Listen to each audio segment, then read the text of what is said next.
Assalamualaikum viewers. Today we are going to start the nation opinion, namely BRICS bouquet. BRICS bouquet basically BRICS आपको पता है ये एक network है जिसमें ब्राजील, रशिया, चाइना, इंडिया और साउथ अफ्रीका शामिल हैं। ठीक है, इन तमाम का एक नेटवर्क बना हुआ है, इकोनॉमिक डेवलपमेंट के लिए है बेसिकली ये। और इसकी समिट हुई थी, ठीक है, साउथ अफ्रीका के अंदर ही, जो कि 23 से 24 अगस्त 2023 के अंदर हुई है। और डिफरेंट जो है वो कंट्रीज को इनविटेशन भी दिया गया है इसको ज्वाइन करने के लिए, एक्सपेंड करने के लिए ब्रिक्स को। तो यही सब हमें इसमें देखने को मिलेगा, मगर इसको स्टार्ट करने से पहले इसमें मौजूद कुछ डिफिकल्ट टर्म्स हैं, हम उसको अंडरस्टैंड कर लेते हैं। जी, तो हमारा जो सबसे पहला वर्ड है वो है ब्रिक्स। ठीक है, ये एक्रोनिम है जिसके अंदर ब्राजील, रशिया, इंडिया, चाइना और साउथ अफ्रीका शामिल है। ठीक है जी। नेक्स्ट हमारे पास आ रहा है वर्ड कोलैबोरेशन का। कोलैबोरेशन का मतलब होता है इकट्ठे मिलकर काम करना किसी कॉमन गोल के लिए, कॉमन पर्पस के लिए।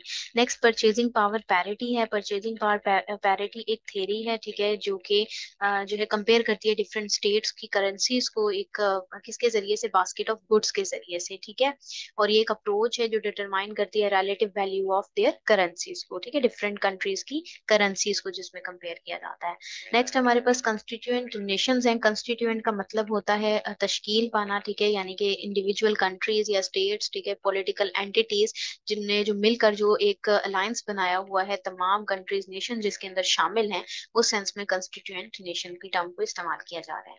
नेक्स्ट हमारे पास G20 है। G20 भी एक ग्रुप ऑफ 20 स्टेट्स है, ठीक है, जिसके अंदर 19 स्टेट शामिल है और एक जो है वो यूरोपियन यूनियन शामिल है, और बेसिकली इकोनॉमिक कोऑपरेशन के ऊपर फोकस करती हैं। नेक्स्ट हमारे पास इंट्रीग्यूइंग आता है। इंट्रीग्यूइंग का मतलब होता है दिलचस्पी, दिलचस्प मामला आप कह सकते हैं। ठीक है, फैसिनेटिंग किस्म का, इंटरेस्टिंग किस्म का, जो कि एक शख्स जो है या एक नेशन जो है या एक कंट्री जो है वो जानना चाहती है मजीद।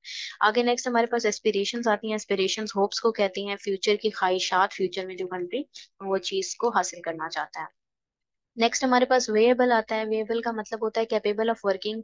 ठीक है, यानी कि कैपेबल होना किसी नेशन का सक्सेसफुली काम करने के लिए। ठीक है, सलाहियत का होना। नेक्स्ट हमारे पास ऑल्टरनेटिव ऑप्शंस आ जाते हैं। ऑल्टरनेटिव ऑप्शंस यानी कि दूसरी चॉइसेस या दूसरी पॉसिबिलिटीज क्या है, यानी कि प्लान बी क्या है। नेक्स्ट हमारे पास एक्सक्लूजन आता है। एक्सक्लूजन यानी कि किसी पार्टी या किसी ग्रुप को जो है वो किसी एक्टिविटी में से निकाल देना। दूसरे नंबर पे आता है प्रिंसिपल ऑफ इंक्लूसिविटी। इंक्लूसिविटी का मतलब ही जामिया होता है, एज अ होल होता है। तो ये यानी कि इसका डिफरेंट जो है वो स्टेट्स को इकट्ठा जो है मिलकर पार्टिसिपेट करने के लिए उनको अलाउ करना कि वो पार्टिसिपेट कर सकती हैं। परसीव्ड आता है। परसीव्ड यानी एक सोचने का नजरिया है, रिकॉग्नाइज करना है।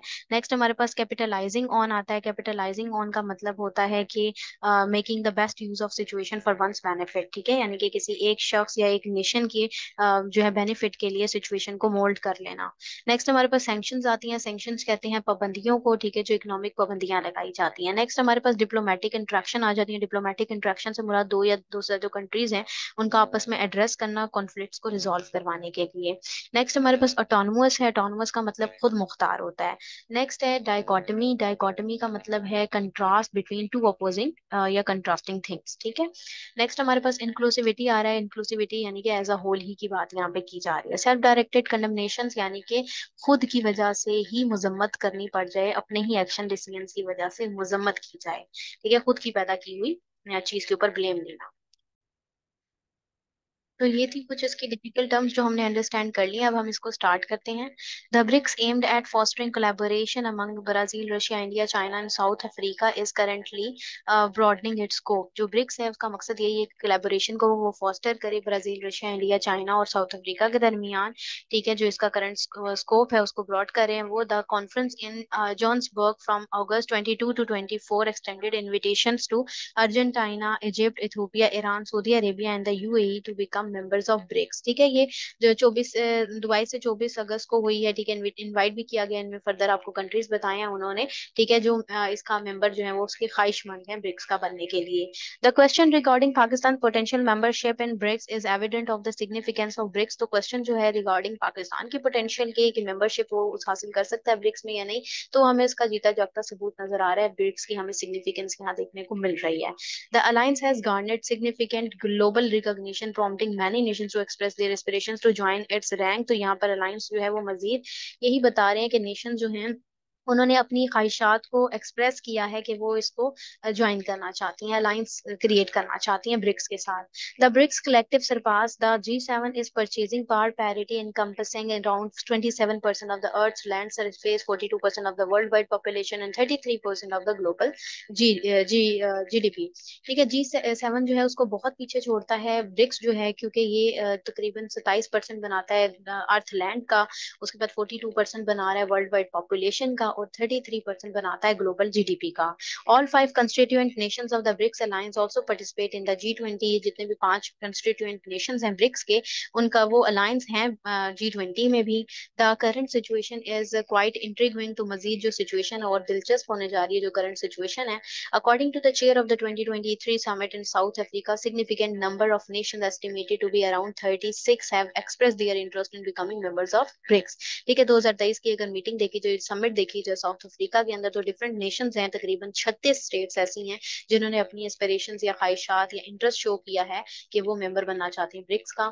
These countries include Iran, Saudi Arabia, UAE, Argentina, Algeria, Bolivia, Indonesia, Egypt, Ethiopia, Cuba, the democratic Republic of Congo, Comoros, Gabon and Kazakhstan. ये तमाम स्टेट शामिल हैं इसके अंदर।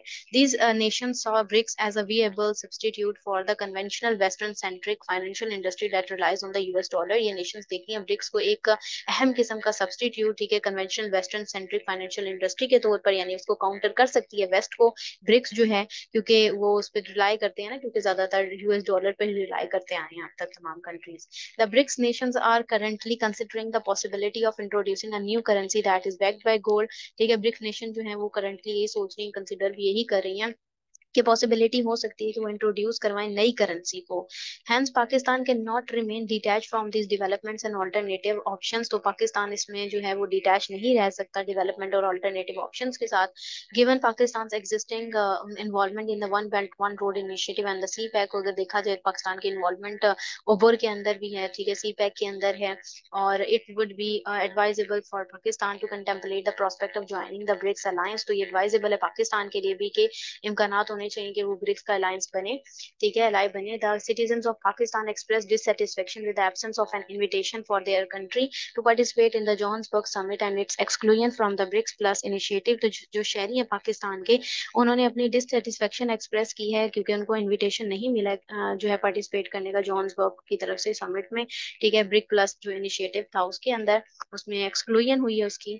Pakistan's non-participation in the high-level development conversation preceding the BRICS summit hosted by China was also observed last year। Last year भी पाकिस्तान की non-participation थी, ठीक है, ब्रिक्स समिट के अंदर, जो कि चाइना की तरफ से होस्ट किया गया था। A total of 24 countries were in attendance। जो है वो 24 कंट्रीज जो हैं वो अटेंडेंस में थे, यानी हाजिर थे वहां पर। India a member of BRICS alliance impeded होता है रुकावट क्रिएट करना, ठीक है, इंडिया जो है ब्रिक का मेंबर अलायंस है, जिसकी वजह से वो रुकावट बन रहा है बेसिकली पार्टिसिपेशन ऑफ पाकिस्तान में। At that particular juncture, the Foreign Office articulated its aspirations for the forthcoming involvement of the organization to be grounded in the principle of inclusivity। Particular juncture पे देखें अगर, तो जो हमारा फॉरेन ऑफिस है उसने articulate किए हैं, अपनी ख्वाहिशात जाहिर की हैं कि वो इन्वॉल्वमेंट करना चाहते हैं, ऑर्गेनाइजेशन का हिस्सा बनने चाहते हैं, ठीक है, इस इंक्लूसिविटी की प्रिंसिपल के अकॉर्डिंग।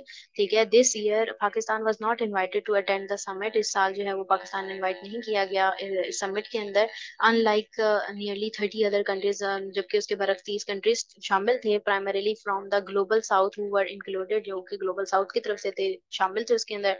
हाउएवर ताहम Pakistan was invited to a seminar before the summit. Pakistan को ताहम सेमिनार में बुलाया गया था, during which senator Mushahid Hussain express Pakistan interest in joining BRICS plus, जिसमें पाकिस्तान, उसके दौरान पाकिस्तान के सेनेटर मुशद्दद हुसैन ने अपनी ख्वाहिशात जाहिर की थी ज्वाइन करने के लिए ब्रिक्स को।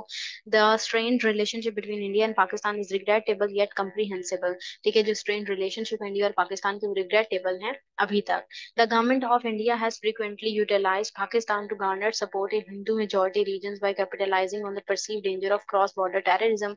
अब देखने को मिलता है हमें, हम देख सकते हैं इजीली कि इंडिया किस तरीके से इस्तेमाल करता रहा है पाकिस्तान को, ठीक है, हिंदू मेजोरिटी रीजन में किस तरीके से जो है क्रॉस बॉर्डर टेररिज्म के जरिए से अपने फायदे के लिए उसको इस्तेमाल करता रहा है। It might be inferred that in the event of Pakistan seeking BRICS membership, India would have likely express opposition.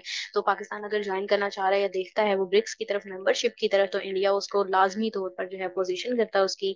The era characterized by countries aligning themselves with ideological blocs during the Cold War has concluded. जैसे कि वो इरा हमने देखा कि country जो है वो aligning करती थी एक दूसरे के साथ, आइडियोलॉजिकल ब्लॉक्स बना रही थी, जैसे कि हमने कोल्ड वॉर के अंदर देखा, जैसे वो कंक्लूड हुई। India in a member of BRICS alliance and concurrently serve as the host country for the G20 summit in the New Delhi। India brick का मेंबर भी रहा, ठीक है, अलायंस है, ठीक है। उसके अलावा जो है वो होस्ट कंट्री भी रहा है G20 समिट का, जो न्यू दिल्ली के अंदर हुई। The US and most European countries have implemented sanctions against Russia in response to the situation in Ukraine.